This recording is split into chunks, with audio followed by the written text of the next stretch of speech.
আওয়ামী লীগ সম্পর্কে তিনি যে কথা বলেছেন সত্য কথা বলেছেন, এতে কোনো সন্দেহ নেই।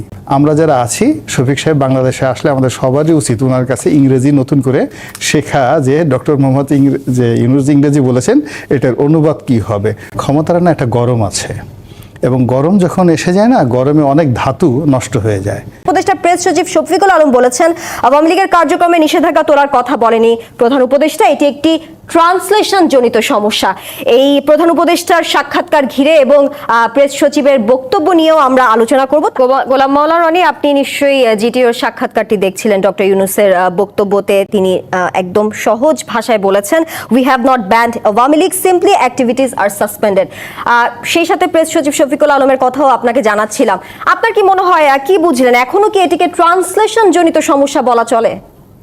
আমার কাছে প্রথমত মনে হয় যে ডক্টর মোহাম্মদ ইউনূসের উচিত হয়নি মেহেদী হাসানের মতো এত তরুণ, চৌকস এবং আন্তর্জাতিক খ্যাতি সম্পন্ন একজন সাংবাদিকের সঙ্গে এই সময়টিতে ওনার একটা সাক্ষাৎকার দেয়া। কয়েকটি কারণে। প্রথম কারণ হলো উনি এখন বয়োবৃদ্ধ, তার বয়স 87 বছর। জীবনের এই জটিলতায় বয়সের কারণে জীবনের অনেক বড় বড় প্লেয়ার, মোহাম্মদ আলী কেলের মতো বিখ্যাত মুষ্টিযোদ্ধা, তাকে ল্যারি হোমসের কাছে পরাজিত হতে হয়েছে। এটা তার করাটা ঠিক হয়নি। 2 নম্বর হলো যে এখানে এই বয়সে মানুষ যখন বয়স হয়ে যায়, বুড়া কিংবা বুড়ি, একটা নির্দিষ্ট সময় তারা সৎ কথা বলে ফেলে নিজের অজান্তে। যদি আপনি কোনো বুড়িকে জিজ্ঞেস করেন যে যৌবনকালে তুমি কি করেছো, সারা জীবন যে কথা গোপন রেখেছে, কার সাথে প্রেম করেছে, কি করেছে বলবে না, কিন্তু 80 বছর বয়সে নাতি জিজ্ঞাসা করলো, দাদি তুমি কি করেছো, দাদা তুমি কি করেছো, সে টাস করে সত্য কথাটা বলে ফেলে। তো এখানে ডক্টর মোহাম্মদ ইউনূস যেহেতু ক্ষমতার চেয়ারে বসে আছেন, শফিক সাহেব নন, আপনি আমি নন, তো ওখানে বসার ফলে তার উপর কিছু চাপ আছে, দেশি চাপ, বিদেশি চাপ। তার কাছে কিছু তথ্য আছে, উপাত্ত আছে, কিছু গোয়েন্দা রিপোর্ট আছে, এবং ওখানে বসে তিনি এমন কতগুলো বিষয় জানেন, বোঝেন, যা তার আশেপাশের লোকের কাছে তিনি শেয়ার করতে পারেন না। This is the reality. আর তার যে হৃদম, তার যে শিক্ষা, তো ওই বিষয় আসলে তার ব্যক্তিগত বিষয় শেয়ার করার মতো এরকম যোগ্য লোক তার ক্যাবিনেটে একজনও নেই। This is the reality. ফলে বেচারা মনের দুঃখে অনেক কথা নিজের হৃদয়ের মধ্যে তাকে ভাজতে হয়, ভাজাভাজি করতে হয়।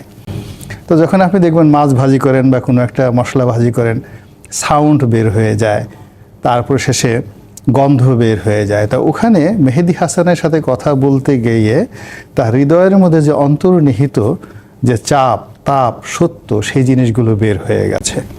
আওয়ামী লীগ সম্পর্কে তিনি যে কথা বলেছেন সত্য কথা বলেছেন, এতে কোনো সন্দেহ নেই। 3 নম্বর হলো, আমরা যতটুকু ইংরেজি জানি, সেই ইংরেজি জানা যদি সত্য হয়ে থাকে, তাহলে উনি যেটা বলেছেন আর মেহেদী হাসান যেটা প্রশ্ন করেছেন, তার মধ্যে বাংলাদেশের আমরা যত জনগণ, আপনি যে কথা বললেন, এর মধ্যে এক সুতা বা একটা বিন্দু পার্থক্য দেখছি না।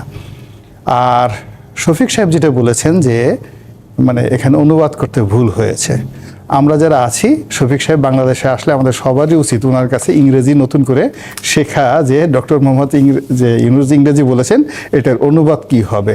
এই একটা নতুন ডাইমেনশনাল ইংরেজি শিখতে হবে। বাস্তবতা হলো যে আপনি গোলাম মাওলা রনি, আপনি যেহেতু অনুবাদ প্রসঙ্গে, ট্রান্সলেশন প্রসঙ্গে বলছিলেন, তার সাথে আমি আরেকটু যুক্ত করতে চাই। প্রেস সচিব কিন্তু এটাও বলেছে এটি একটি ট্রান্সলেশন জনিত সমস্যা। আমার মনে হয় পিআইবির বাংলা ফ্যাক্ট এটার একটা যথাযথ উত্তর দিয়েছে। আমি আপনাদের সবাইকে বাংলা ফ্যাক্ট দেখতে বলবো। অর্থাৎ উনি কিন্তু অস্বীকার করেই যাচ্ছেন যে আসলে ডক্টর মোহাম্মদ ইউনূস এই কথাটি বলেননি, উনি এইভাবে নিষেধাজ্ঞা তোলার বিষয়ে কথা বলেনি। কিন্তু আমরা তো আসলে সাক্ষাৎকারটি সরাসরি দেখলাম, দর্শকদেরকেও দেখালাম। এই বিষয়ে আপনি কি মন্তব্য করবেন? আমার কাছে মনে হয় যে এই ভদ্রলোক, মানে উনি এখানে যোগদান করার আগে অতিশয় ভদ্রলোক ছিলেন। ওনার বন্ধুদের অভাব ছিল না, এবং তার পেশাগত দক্ষতা, অভিজ্ঞতা সব কিছু মিলে তিনি একজন প্রশংসনীয় ব্যক্তিত্ব ছিলেন। কিন্তু ক্ষমতা গ্রহণ করার 2-3 মাস পর তার কেন যেন মানে ক্ষমতার না একটা গরম আছে, এবং গরম যখন এসে যায় না, গরমে অনেক ধাতু নষ্ট হয়ে যায়, অনেক ধাতুর মধ্যে ক্ষয় হয়ে যায়। তো ওনার এই ক্ষমতার তাপ এবং চাপে ওনার যে কী হয়েছে, এটা মেডিকেল ট্রিটমেন্ট ছাড়া এটা বোঝা যাবে না।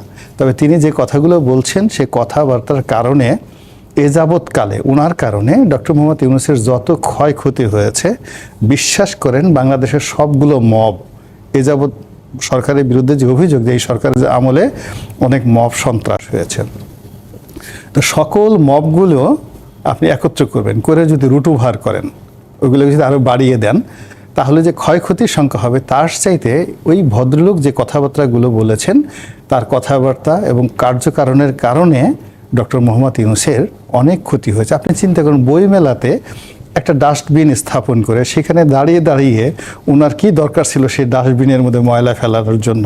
ফলে কি হলো, ওনার নিজের ক্যারেক্টার গেল, ওনার চরিত্র গেল, সুনাম গেল, সুখ্যাতি গেল, এবং ওনাকে এখন মানুষ যে কথা বলে এটা তো আসলে ডক্টর মোহাম্মদ ইউনূসের জন্য খুবই একটা ক্ষতিকর। এই বিষয়গুলো যখন মানুষের কাজ করতে যায়, সব মানুষের কিন্তু ভুল হয়, আমরা কোনো মানুষই ভুলের মানে ঊর্ধ্বে নই, কিংবা কখনো কখনো অপ্রিয় কথা বের হয়ে যায়। যখন এরকম একটা কথা আমরা সত্য কিন্তু অপ্রিয় অথবা আমাদের ভুল হয়েছে, সেসব ক্ষেত্রে চুপ থাকাটাই হলো অতি উত্তম কাজ। এক্ষেত্রে ওনার জন্য সবচেয়ে উত্তম ছিল একেবারে চুপ থাকা।